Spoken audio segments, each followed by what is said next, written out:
Medyo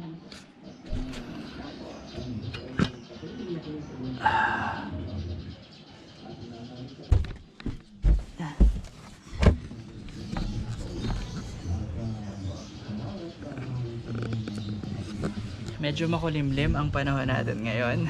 Welcome back to another vlog. Samahan niyo ako. Papagupit ako. Holy crap. Definitely uulan yan. Kaya may baon tayong kapote.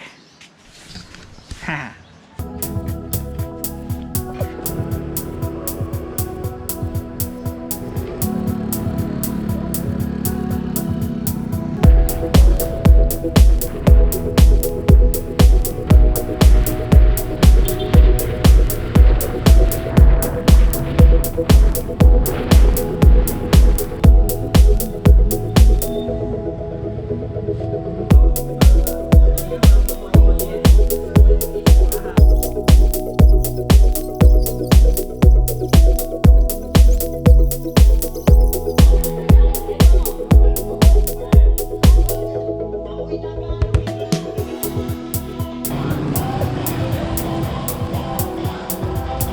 Pag meron na lang ulit.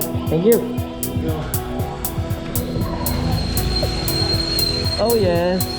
Sakto lang. Hindi na masyado maulan. Pero nagkapote na rin ako. Buti na lang talaga hindi ako naglilinis ng motor. Kasi nililinis na siya ng ulan.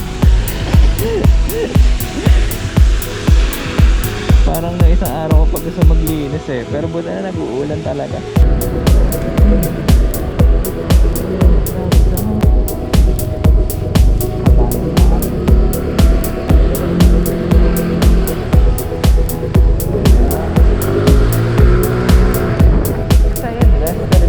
So now we're in my room. Medyo maulan nga kanina in the past few days. So ano na bang balita? Ano na bang nangyari?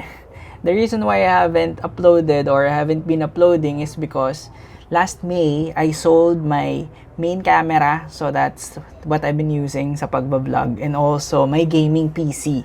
I sold it last May because I invested in cryptocurrency. So, wala na akong camera, wala na akong gaming PC. Although I have my laptop, nagagamit ko naman to pang edit pero hindi to pang high-end. So, sa madaling sabi, tinamad na ako. And I realized that it's not good. It's not good na tamarin mag-vlog because I believe in the study or in the principle in the Bible about the parable of the 5 talents.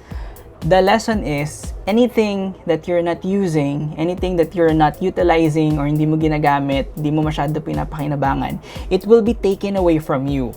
So, the story goes like this. May master, meron siyang mga servants. Yung master, binigyan ng talent yung kanyang mga servants or simply talent is money. So, the master, binigyan ng pera yung kanyang mga servant and then umalis siya. So, yung isang servant, maraming talent na binigay, parang 10, sabihin natin 10 talents, and then may isang servant, 1 talent. Yung binigyan ng maraming talents, he was able to double it.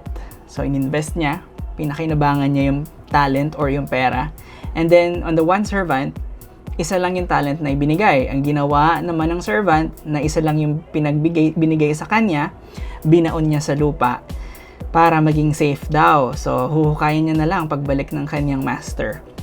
So, pagbalik ng kanyang master, good job sa mga nag-invest because they were able to use the money and multiply it. And then, dun sa isa naman, so, pagbalik niya, hinukay niya, binigay niya sa master niya. "Oh, master, eto, hindi to nawala kasi binaon ko lang."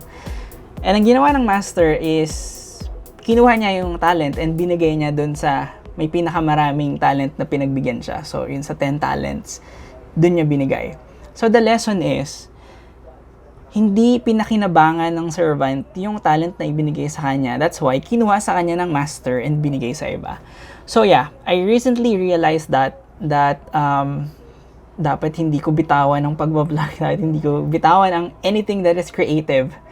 Because recently, this past few months, most of my time ginagamit ko siya doon and also nawiwili ako sa paglalaro because I have a Switch, Nintendo Switch. So, yeah, puro laro lang ginawa ko and then now I realize, I have to do vlogs ulit.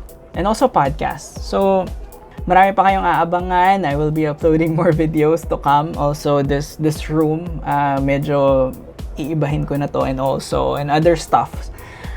So yeah, yun lang naman. Maraming salamat sa panonood. Again, I'm Jay Ben Suceso. Always pray, and I'll see you on the next one.